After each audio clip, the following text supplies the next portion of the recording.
Round Trip to Heaven is a 1992 sex comedy directed by Alan Roberts and starring Corey Feldman, Zach Galligan, Julie McCullough, Ray Sharkey, Pat Harrington, Rowanne Brewer, Miguel Nunez Jr., Ivory Ocean, Steve Vinovich, and Steve Susskind.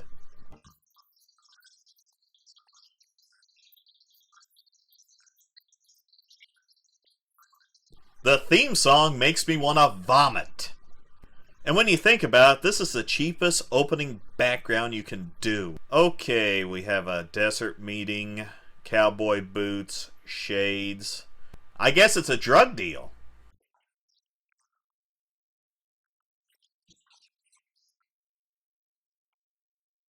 Cliches all around. And they're dead, but you may have missed those other guys. Stoneface hops in his car and leaves.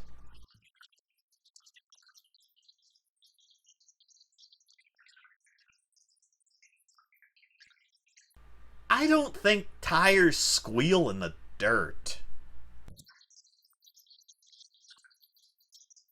Oh wow, they keep using that sound effect too. I guess their Foley guy didn't give two fucks. It's a shitbox car chase, and the cop siren was running before the officer noticed what was going on.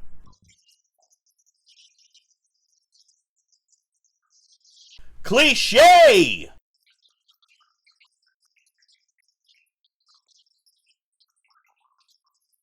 Another cliche! But I don't think this movie has much of a budget because they put all their money onto this crash as opposed to driving through a pane of glass or a fruit stand. And Stoneface casually walks off. We're then treated to a birthday party featuring Billy Peltzer and clown sex.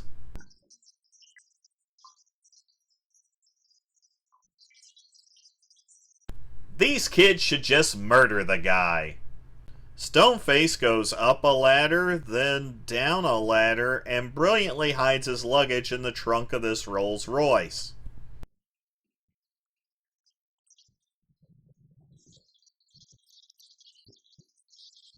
How did the cops find out he was there? These kids could care less about this fucking clown now.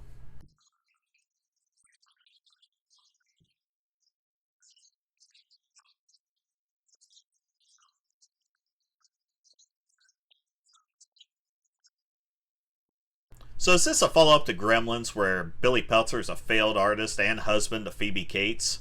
And Corey Feldman murdered his Christmas tree selling dad, stole all the cash, and headed out to California? Larry and Steve head to whatever the hell it is they do here and run into Lucille, who will obviously get some kind of makeover later in the film. Their boss is going out of town for the weekend and they have to have the rolls done by Monday. What needs done? Who fucking knows?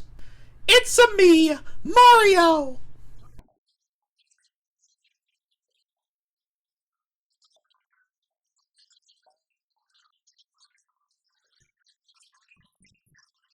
They discuss Lucille going somewhere, to which we don't find out shit. Uncle Jerry is Harold from Friday the 13th Part 3, which means you shouldn't eat that pizza because he didn't wash his hands after drinking an excessive amount of alcohol while taking a dump. Look at that shirt.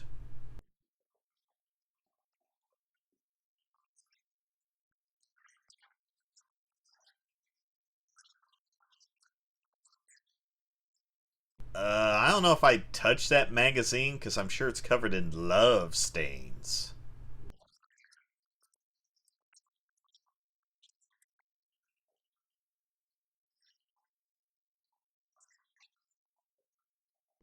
Huh? They stop by the pizza place, which is convenient, and learn that Lucille's a model who is conveniently going to a pageant that features the woman in Larry's spank material.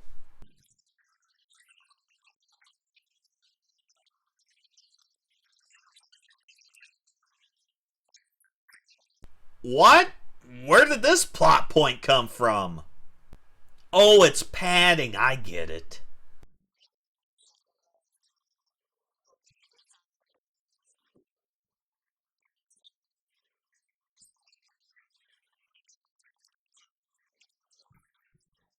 That sounds delightful.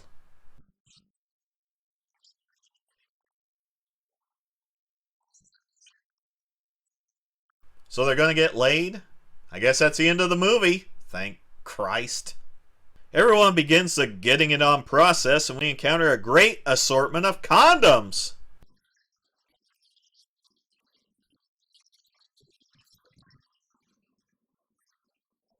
Come on, we know the nickname for your tool's Gizmo.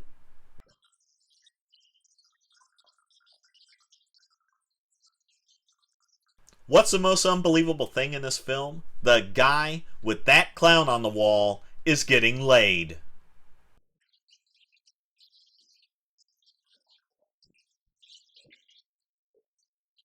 That's not good for anybody.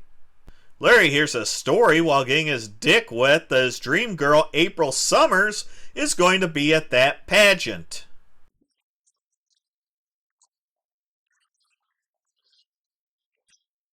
So he gave up a real woman that was willing to get it on with him in exchange for a couple pages in his Spank magazine.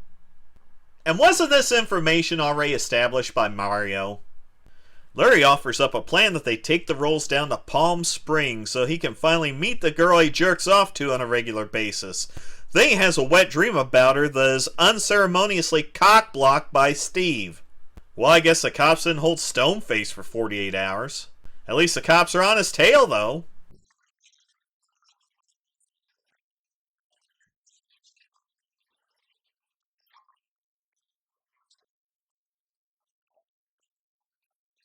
Yes, you are.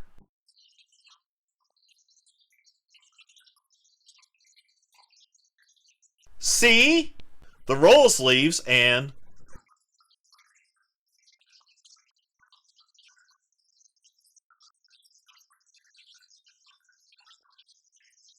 Holy shit, that escalated quickly.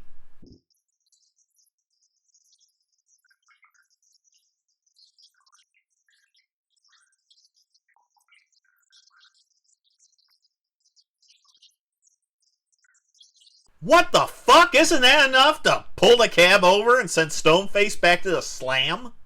Everyone heads to Palm Springs with Lucille making a request to pee.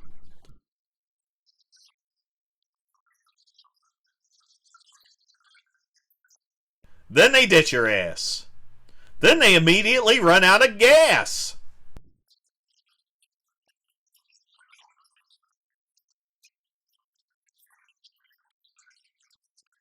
Back then, that was about half a tank. Then Lucille gets ditched again for not putting out, but is picked up by our heroes.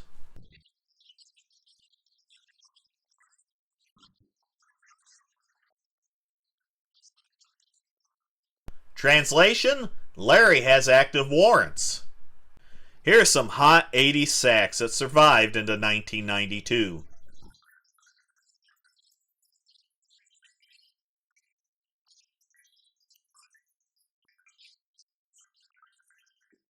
The Rolls arrives at the hotel and I guess they got gas? The guy scam jobs at the hotel as Lucille meets her fellow contestants.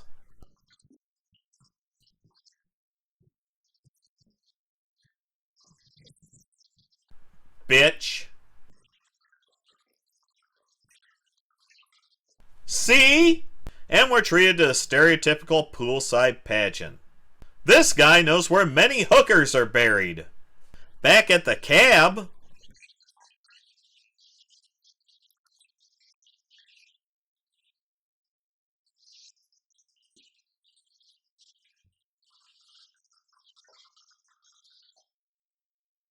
of course. By the way, the cab driver played Demon in Friday the 13th Part 5, A New Beginning. So not only is it a Friday the 13th double shot, it is also a Friday the 13th double shot of actors who appeared on a toilet! And Stoneface fucking leaves.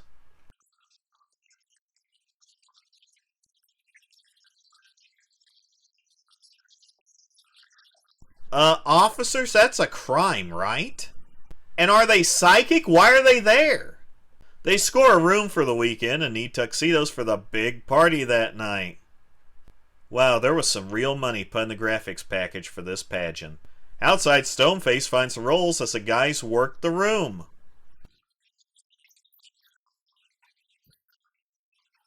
I'm sure Disney is real happy to be associated with this film.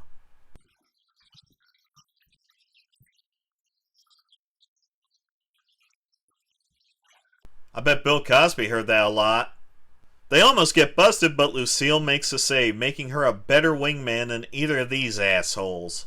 April shows up, leading to Larry drooling all over the place, and Lucille appears to have a broken heart. Steve gets an invite from the Russian contestant, meaning he'll probably be poisoned later on in the evening. And Larry learns of a surprise birthday party for April later on that night.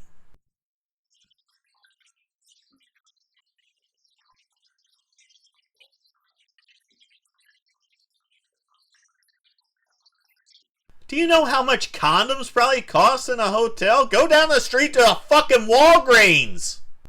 As the guys discover the suitcase filled with paper, the officers get classy.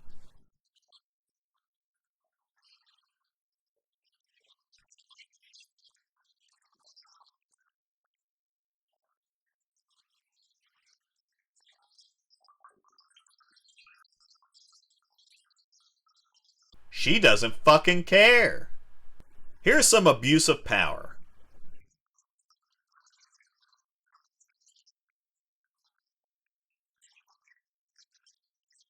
They search for Larry, who is downstairs in full clown mode, but don't worry, the cops let Stoneface know where the hell his room is at. Here's the old condom purchase embarrassment cliche.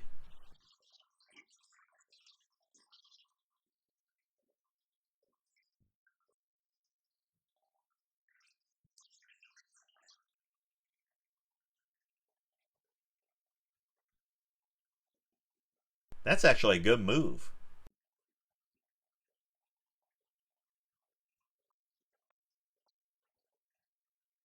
Crime? The cops hide, but Stoneface decides to just sit there in the hallway. Larry sets up a date, which April agrees to, meaning that his stalking is paying off.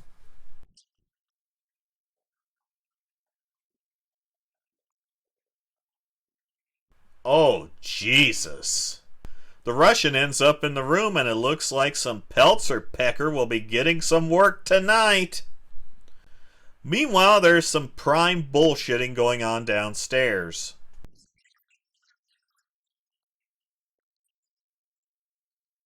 Dying young? In the hall, the cops get made then.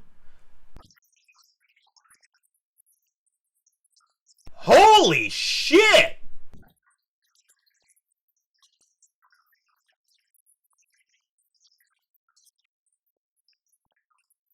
Jesus Christ! Back in the room. Cock blocked. Don't worry, the Russian chaperone shows up and saves their asses. And he's dead. Oh, look, they finally arrested him. I guess the blatant shootout in a public place finally pushed them over the edge. Lucille and Larry have a moment downstairs while things go great upstairs.